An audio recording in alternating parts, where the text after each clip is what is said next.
Jawaan kana godheef wanni dhaamtu ni jira ka jirti jechuun gaggeessa maaliif atilleen aartee jirta?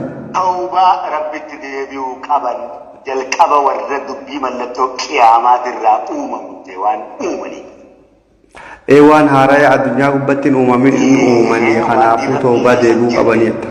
Qiyamaa tawbaa deebi'uudha qaban tawbaa rabbii cimsanii deebi'uudha qaban hin deebi'u naanis ilmoo isaanii balleessitu beekuudha qaban.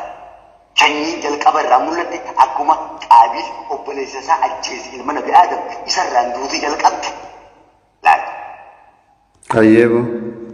Argite akka ilma Nabi Nuuh kan abbaa isaatiin marataa jee. Kan abbaa isaa daawaa godhu ilmoo Nabiyyi ta'ee jaartiin isaatis duutee rabbiin bahara nyaachis kun ayaata Quraan galii. Nabii rabbiitis raamataati nagee rabbii irratti haa jiraatu akka gartee qiyamaan jalqabaa abbaan irratti ilmoo duuluudha waan jedhameef duulchisuudha waan jedhameef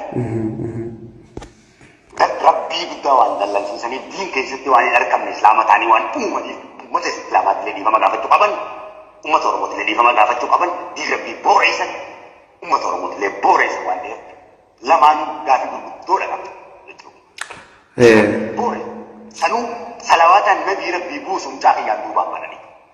Faaruu rabbii sanii gallakkisu mucaa biyya duubaan bananii. Yakka gurguddaa qaba. Yakka gurguddaa. Uummata Oromoo bal'aa dhageeffadhaa waan inni jechaa jiru. Isin galee? Qaanyi.